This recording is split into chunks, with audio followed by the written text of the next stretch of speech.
Graças e paz, irmãos, bom dia, bem-vindo a mais uma Escola Bíblica Dominical, que o Senhor possa te abençoar no estudo da Palavra. Lembrando a você que nós estamos nesse trimestre com a revista Palavra e Vida, e o tema da nossa revista é Chamados para Ser Santos, um estudo no livro de Romanos. Hoje a nossa lição é a lição de número 7, as garantias da vida no Espírito. E como sempre eu gosto de fazer, vamos orar, pedir para que Deus ilumine a nossa mente, o nosso coração, para que possamos ter uma manhã proveitosa de estudo da sua palavra. Senhor, nós te agradecemos essa oportunidade. Estamos aqui para estudar um pouco mais sobre as tuas verdades e que o teu Santo Espírito ilumine a nossa mente, o nosso coração, os nossos ouvidos, trazendo, Senhor, a tua inspiração e revelando a tua palavra, que é santa e bendita para nós. Nós oramos em nome de Jesus. Amém. Irmãos, então nós estamos hoje com a lição número 7, para ratificar, para você ficar bem sintonizado aí na sua revista, as garantias da vida no Espírito. O nosso texto base encontra-se lá em Romanos 8. Nós vamos ler de 1 a 6. A lição ela é embasada toda no capítulo 8, então certamente você em casa, no seu momento devocional, você pode ter a liberdade de ler o texto na sua íntegra. Nós vamos falar do texto, mas nós não vamos lê-lo todo nesse primeiro momento, vamos tirar aqui os 6 primeiros versículos para a introdução da nossa aula. Diz assim Romanos 8, versículos de 1 a 6, abra sua Bíblia e acompanhe comigo. Agora, pois, já nenhuma condenação há para os que estão em Cristo Jesus, porque a lei do Espírito de vida em Cristo Jesus te livrou da lei do pecado e da morte.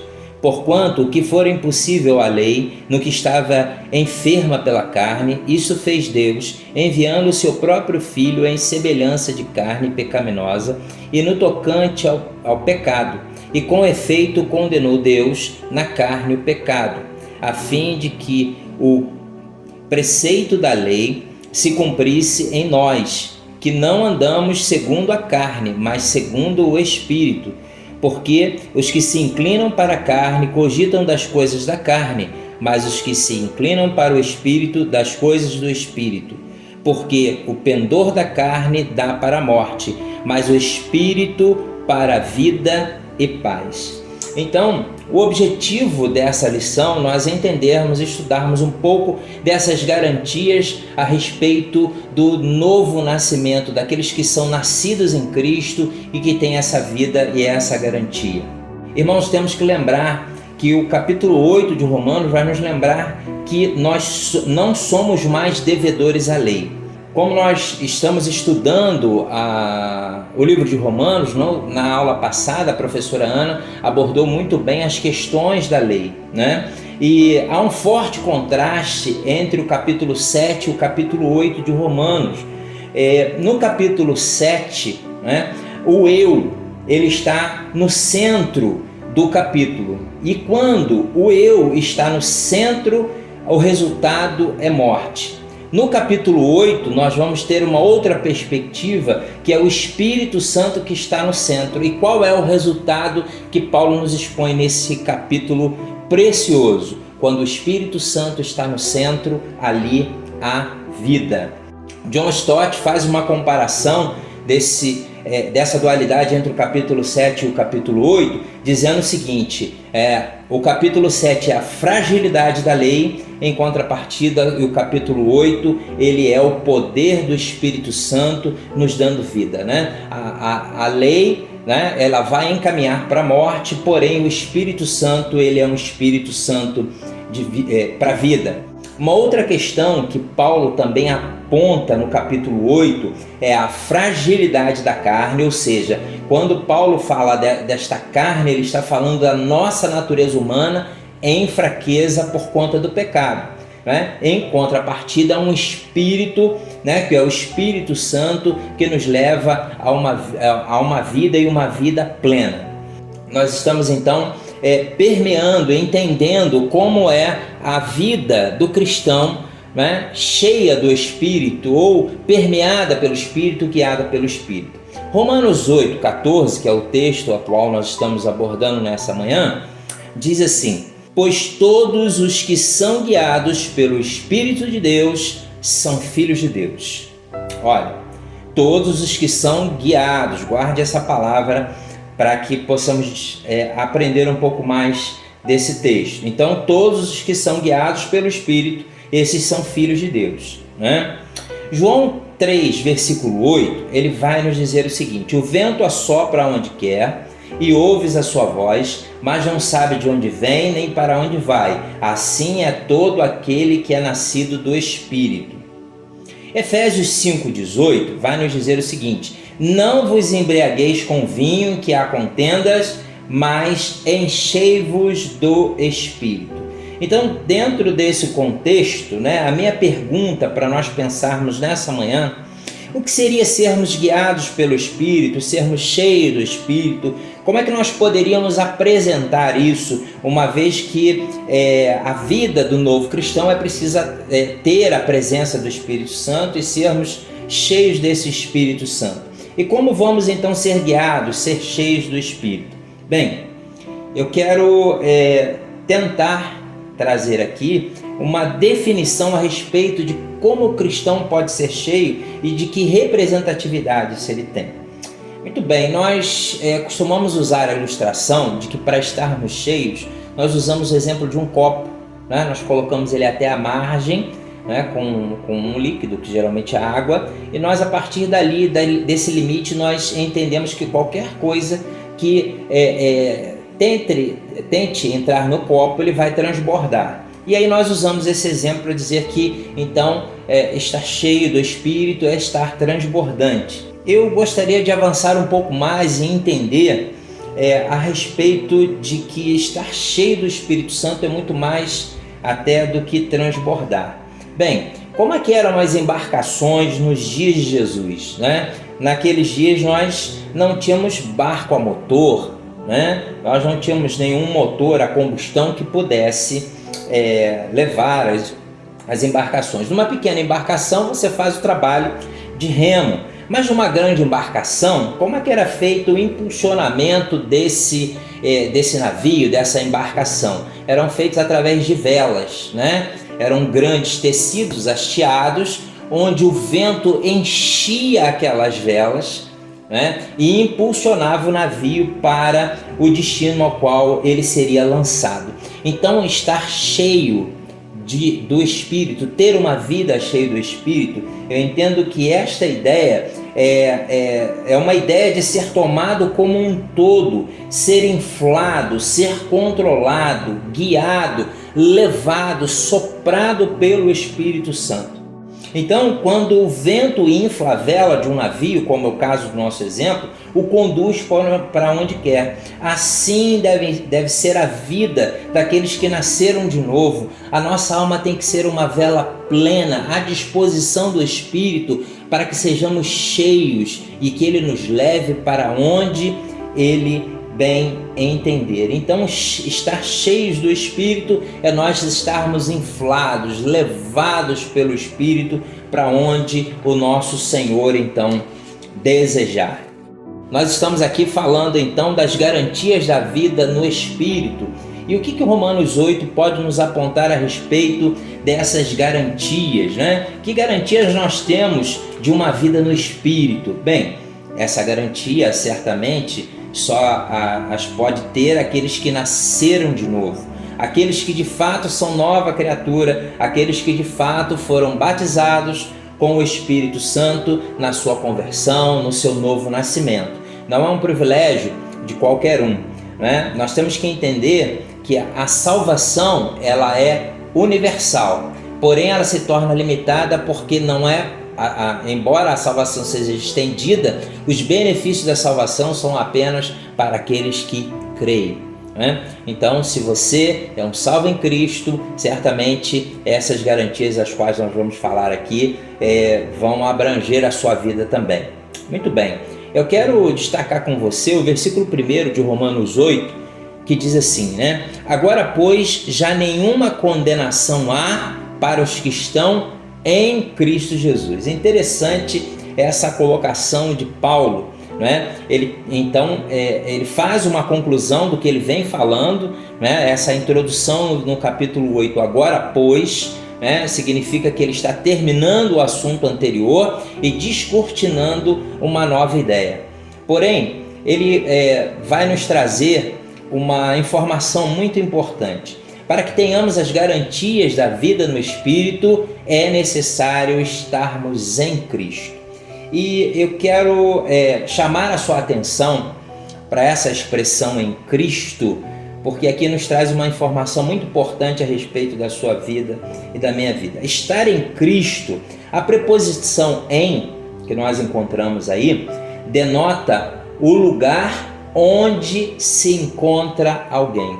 Então, quando Paulo vai nos dizer que nenhuma condenação há para os que estão em Cristo, significa dizer que esse afastamento de condenação só é possível quando eu estou escondido em Cristo, né? Lembra do Salmo 91, versículo 1? Né? Diz, aquele que habita no esconderijo do Altíssimo. Então, estar em Cristo é o lugar onde o cristão deve ser encontrado. É um lugar de intimidade, é um lugar de santidade, é um lugar de pureza, estar em Cristo.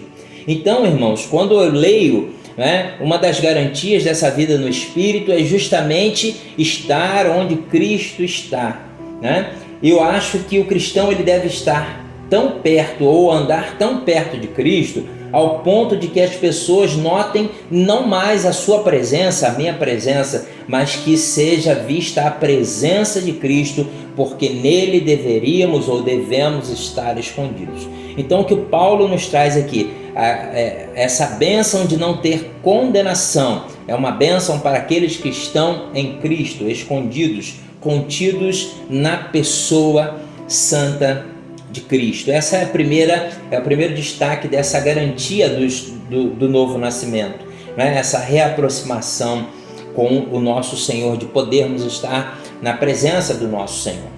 Um outro destaque que Paulo nos traz nesse mesmo versículo, ele vai dizer o seguinte, olha, já não há, agora pois, já nenhuma condenação há. Olha, se nós lembrarmos de Colossenses 2, 13 e 14, ele vai nos dizer o seguinte, e a vós outros, que estáveis mortos pelas vossas transgressões e pela incircuncisão da vossa carne, vos deu vida juntamente com ele, perdoando todos os nossos delitos, tendo cancelado o escrito de dívida que era contra nós e que constava ordenanças, o qual nos era prejudicial, removeu inteiramente, encravando na cruz. Colossenses 2, 13 e 14.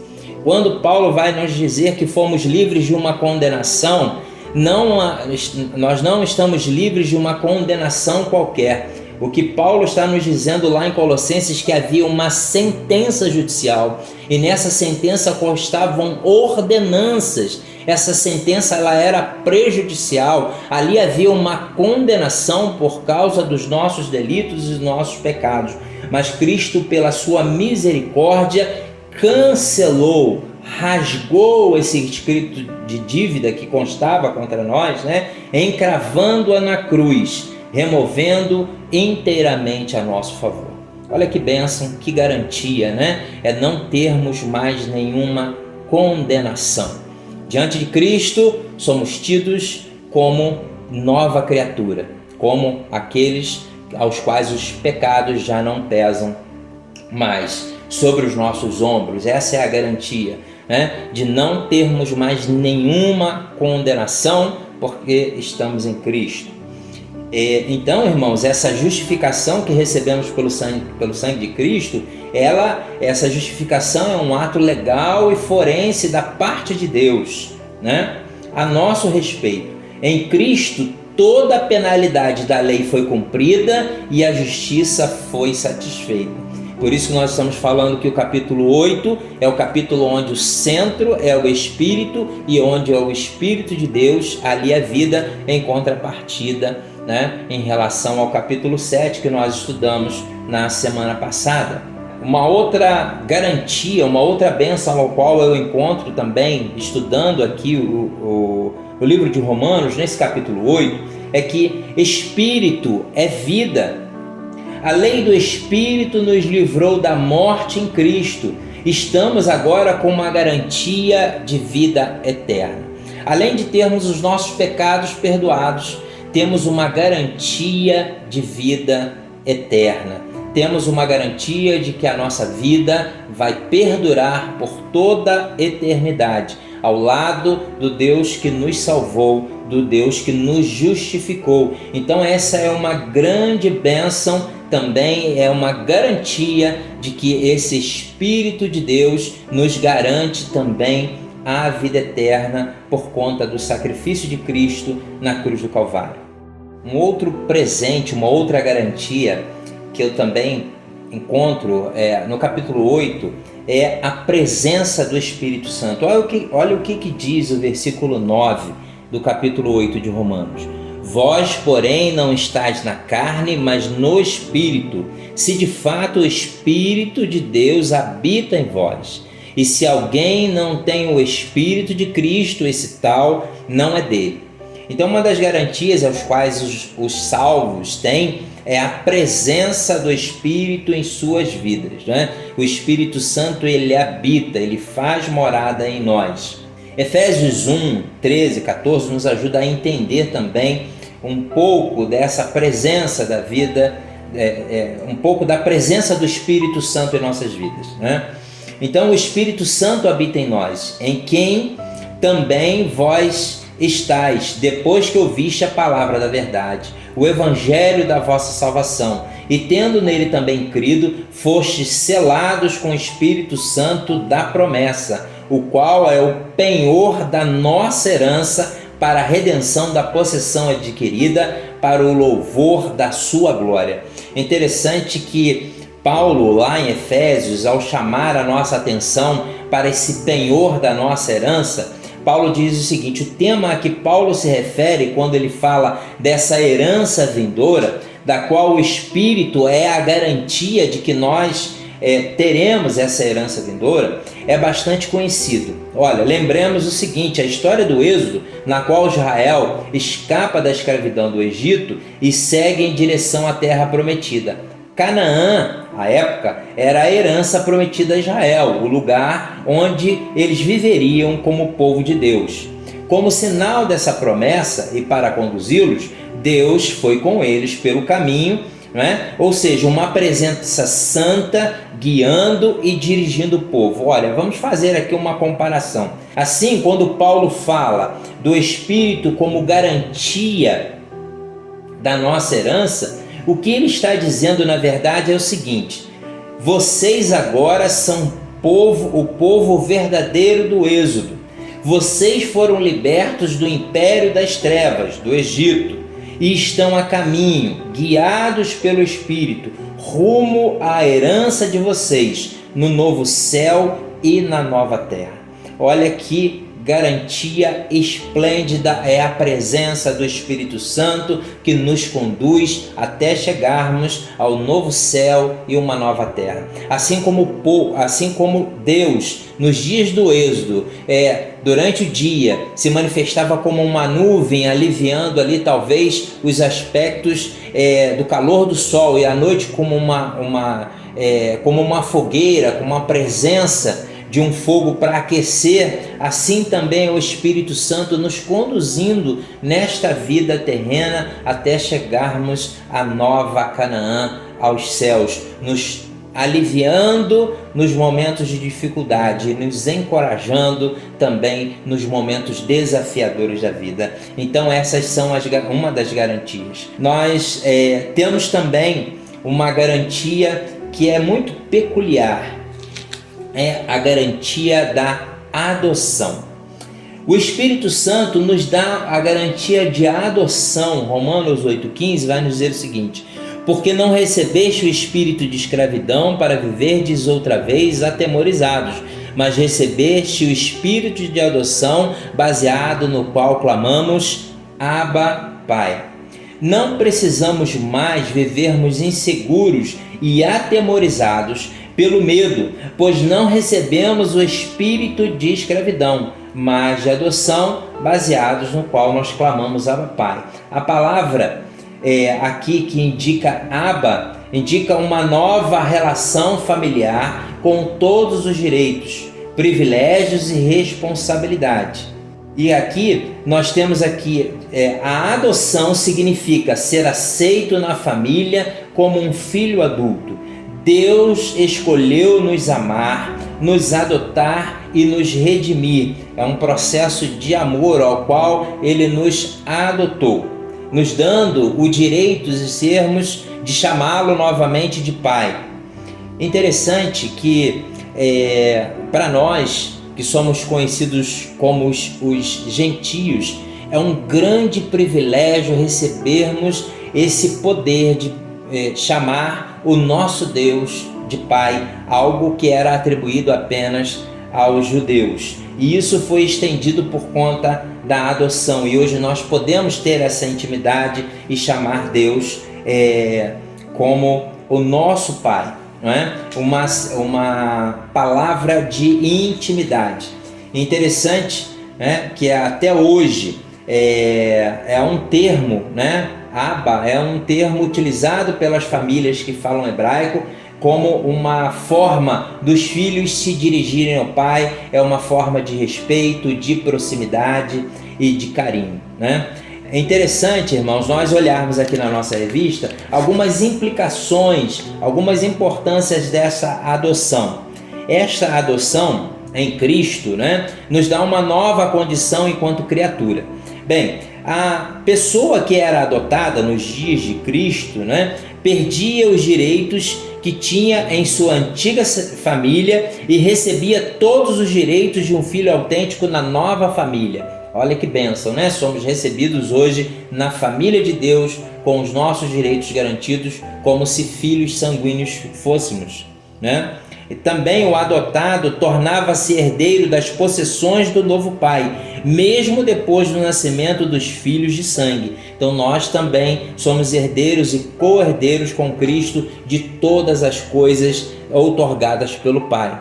Também, a respeito daqueles que eram adotados, a antiga vida do filho adotado era totalmente apagada na forma da lei. Por exemplo, todas as dívidas eram canceladas. Então, lembrando Romanos 8:1, agora pois nenhuma condenação há para aqueles que estão em Cristo Jesus, aqueles que foram adotados pela fé por Cristo. Uma outra coisa muito interessante é quando a pessoa adotada era considerada uma nova pessoa, recebendo com isso uma nova vida e também uma nova identidade, à semelhança do que nós vivemos em Cristo.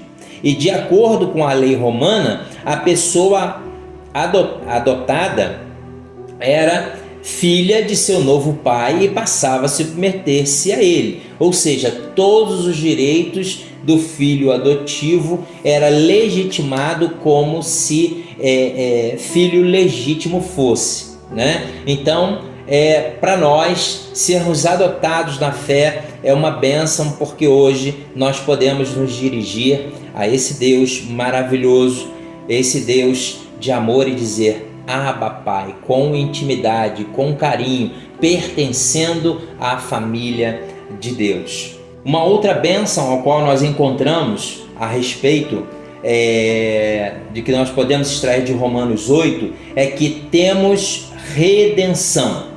Interessante que este termo, né, redentor, ou aquele que nos redimiu, nos resgatou, nos tomou para si. Olha o que diz o versículo 32 de Romanos 8 e depois o versículo 37. Diz assim: aquele que não poupou o seu próprio filho, antes por todos nós entregou, porventura não nos dará graciosamente com ele todas as coisas? Versículo 37. Em todas essas coisas, porém, somos mais do que vencedores por meio daquele que nos amou. E por meio daquele que nos amou, nós fomos redimidos, resgatados, tomados para si. O Senhor nos tomou para si. É interessante lembrarmos que a história da redenção, ela não está exposta apenas no Novo Testamento. A história da redenção, ela acompanha a humanidade desde a queda no Éden.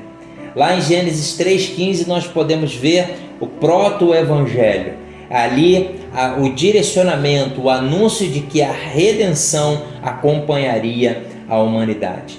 Toda a Bíblia é história da redenção. Um fio vermelho chamado amor, do início ao fim. Esta é uma grande bênção e uma grande garantia para aqueles que nasceram novamente. Fomos resgatados. Então, irmãos, estes são apenas alguns apontamentos de uma vida no Espírito, algumas coisas que nós podemos tomar como exemplo. O cerne da questão é: estamos inclinados para a carne ou para o Espírito após tudo que nós podemos aprender nessa manhã? É aquela luta entre o velho e o novo homem.